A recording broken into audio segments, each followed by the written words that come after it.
let's get started and understand what is marginal cost now.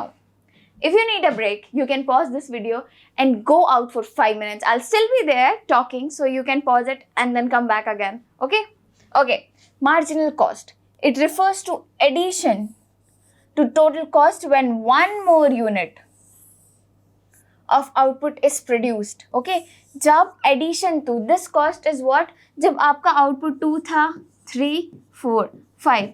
तो ये आपका output बढ़ता जा रहा है जब total cost में when one more unit of output is produced, इसमें one more unit of output is produced, तो जो भी cost आया, ठीक है, इस level of output, इसको produce करने के लिए, that is known as marginal cost. Okay? It refers to addition to total cost when one more unit of output is produced. Now, we have two formulas. Okay? We have two formulas to calculate marginal cost. First formula is your first formula is marginal cost equals to TCN minus TCN minus 1. Another formula is marginal cost equals to change in total cost divided by change in output. Now, इन दो formulas के अलग अलग uses है, अलग अलग type पे जब change होता है in total cost. Marginal cost is what? It refers to addition to total cost when one more unit of output is produced. Okay? So, marginal cost refers to addition in total cost. ठीक है, जब एक unit produce करेंगे हम तो उसकी cost तो बढ़ेगी, तो टोटल कॉस्ट हमारा चेंज होगा. सो marginal cost is basically your change in total cost. Okay, your change in total cost when one more unit of output is produced. We can calculate marginal cost using these two formulas. Okay, now when to use these two formulas, let's see that. Your first formula is that. Okay, now if total cost of producing 2 units, if total cost of producing 2 units is 200 and TC of producing 3 units is 240, then what is your marginal cost?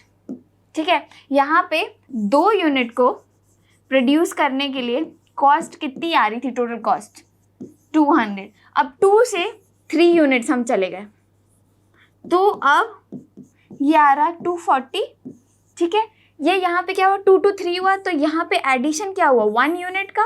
So if TC of producing 2 unit is 200 and TC of producing 3 unit is 240, यहाँ पे addition हो रहा है 1 unit का. 2 से 3 एक unit बढ़ रहा है यहाँ पे, तो 200 से सीधा 240 हो जा रहा है. ठीक है, 1 यूनिट यहाँ पे आप याद रखना. ठीक है, फॉर्मूला कौन सा है?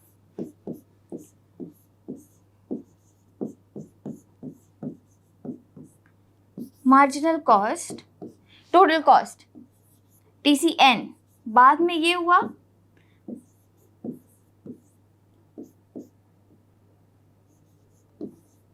This is your marginal cost. एक और यूनिट ऑफ आउटपुट प्रोड्यूस करने के लिए आपको 40, उसका कॉस्ट कितना आ रहा है? 40. ठीक है, अब कैसे पता चला कि TCN माइनस 1 क्या हुआ?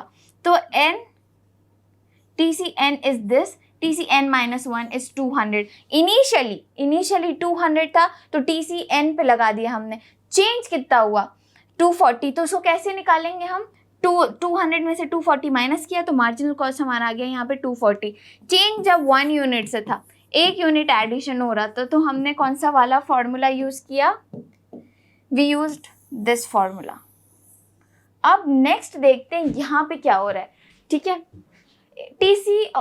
TC of producing 2 unit is 200 and TC of producing 5 units is 350. 2 units is 200 and 5 units is 350. Okay, यहाँ पे देखो 1 यूनिट था, यहाँ पे 5 यूनिट, 2 यूनिट से सीधा 5 यूनिट. ओके, सो यहाँ पे एडिशन जो है, यहाँ पे 1 यूनिट से हम निकाल रहे थे, यहाँ पे डायरेक्टली 5 यूनिट हो गया. ठीक है, तो अब ये इसका फॉर्मूला क्या हो गया? Change in TC by change in output.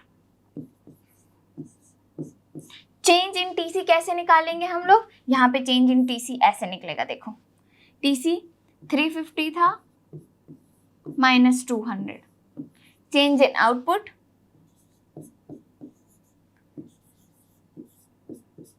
So when you solve this, you get your marginal cost to be 50. Now change, ये जो है ना, this is your change. Okay, so पहले क्या था, चेंज कैसे पता करते हैं हम, पहले क्या था 200 था, ठीक है, पहला वाला था 200, उसके बाद कितना हुआ 350. सो ये चेंज इन टोटल कॉस्ट हो गया. हमने 350 बाद में लगा, 200 पहले था, तो कितने का डिफरेंस आया, ठीक है, तो ये होता है आपका चेंज. अब क्वांटिटी में चेंज कैसे निकालेंगे, बाद में वो 5 हुआ, पहले कितना था 2, तो कितने का डिफरेंस है यहाँ पे, ठीक है. अगर आप करो तो 5 - 2 कर दो, तो यहाँ पे 3 यूनिट से हमारा प्रोडक्शन और जो आउटपुट था वो बढ़ गया. So this is how you calculate TC. जब 1 यूनिट से चेंज हुआ था हमारे प्रोडक्शन में, तो we used this simple formula of change, ठीक है. एमसी जो टीसी जो बाद में हुआ, ठीक है, तो टोटल कॉस्ट उस एडिशनल यूनिट को प्रोड्यूस करने पे लगा वो, और जो पहले लगा था वो हमने यहाँ पे लिख दिया, तो ये ऐसे निकल गया. Okay, TC of producing 2 units. उसके बाद जब चेंज यहाँ पे 1 से ज़्यादा, यहाँ पे 3 यूनिट्स का चेंज है, ठीक है, तो हमने ये वाला फॉर्मूला यूज किया. If this has to stand out, ये वाला फॉर्मूला हमने लगाया, और this is how we have calculated our marginal cost. I hope this is clear to all of you. Then what do we do next? We understand the schedule, and then what do? We draw the graph. Okay? So output. Now यहाँ पे देखो बहुत सारी चीजें हैं. You do not need to mix. Okay? इसमें mix होने की जरूरत नहीं है. Output 0 था.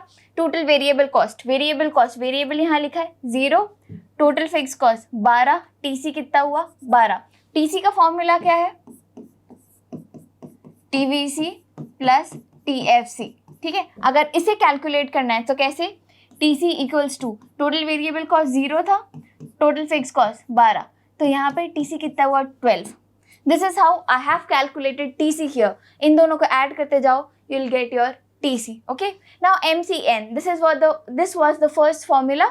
The first formula says, now first thing it is dash and that is also dash. Why dash? क्योंकि यहाँ पे चेंज हुआ ही नहीं, ठीक है. TC MCN मार्जिनल कॉस्ट का फॉर्मूला क्या है, your change in total cost, your change in total cost when one more additional और then additional unit is added in the output. यहाँ पे तो आउटपुट 0 था हमारा, तो टोटल कॉस्ट में कोई चेंज आया क्या, नो. तो यहाँ पे आ गया ये 0. पर जैसे ही हमारा आउटपुट बढ़ा फ्रॉम 0 to 1, तो 12 से 18 यहाँ पे चेंज आया, कितना, मार्जिनल कॉस्ट हमारा हो गया 6. ये कैसे कैलकुलेट किया, चेंज कैसे कैलकुलेट किया हमने, 18 TCN -1 12 6. उसके बाद और आउटपुट 1 से 2 हुआ. फिर आउटपुट जो हमारा टोटल कॉस्ट में कितना चेंज आया, 22 में से आप 18 को माइनस करो तो ये आ गया 4. उसके बाद 27 22 5 36 27 यू गेट 9. 47 में से 36 माइनस करो, you get 11. That is how your MCN comes. Now there is one more formula to calculate MCN, and it has lot of mathematical derivation to it, but you need to remember कि TVC से भी हम निकाल सकते हैं, because आपको पता है कि TFC तो anyways it will remain constant, तो हम यहाँ पे TVC का यूज करके भी मार्जिनल कॉस्ट निकाल सकते हैं, ठीक है. तो फर्स्ट थिंग 0, चेंज 0 पे था आउटपुट आपका, तो चेंज हुआ क्या, नहीं, तो इट इज डैश हियर. तो वहां से देखो 10 6 minus 0 6 minus 0 6 10 minus 6 4 15 minus 10 5 24 minus 15 9 35 minus 24 11. This is how your marginal cost is calculated. These are the two formulas. आप total cost से भी निकाल सकते हो, आप TVC से भी निकाल सकते हो. So you can see either ways, if you use this formula or you use that formula, your marginal cost is coming same. 6 6 4 4 5 5 9 9 11 11. You can calculate for yourself and see. Okay, so यहाँ पे basically यहाँ पे क्या हो रहा है, total variable cost जब आपका आउटपुट 0 था, ठीक है, तो 0 था, तो हमने कैसे कैलकुलेट किया, 6 को 0 से माइनस किया. पहले 0 था वेरिएबल कॉस्ट, ठीक है, तो यहाँ पे 0 था, तो हमने इसको ऐसे माइनस किया. अब यहाँ पे इसके ऊपर कुछ नहीं था, that is why it is dash there, but इसके ऊपर तो there is something. So 6 - 0 we get 6. 10 में से ये गया. This is how we calculate that. Okay, I hope this is clear to all of you. Now moving forward we get MC. MC curve is U-shaped. MC initially falls, till it reaches its minimum point. It is initially falling till it is reaching its minimum point, and thereafter it starts rising. Thereafter it starts rising, and the reason is law of variable proportions. Okay, so MC is U-shaped. It initially falls, then it reaches its minimum point, and then it starts to rising. And the reason behind this is law of variable proportions. Now, this thing, there are few formulas which you need to understand. First is this, then that. उसके बाद AVC, we had done average variable cost or average cost and marginal cost. We are done with these two concepts. I hope it is clear to all of you. And if you still have any doubt, you can always write to us at academics@ecoholics.in. You need to, this is a very confusing, it is not confusing actually, there are so many terms to understand. That is why we sometimes juggle up, but there's nothing to do that. Also, we'll be sharing the list of formulas and the graph when this chapter is over. Okay, I'll see you next time. Thank you.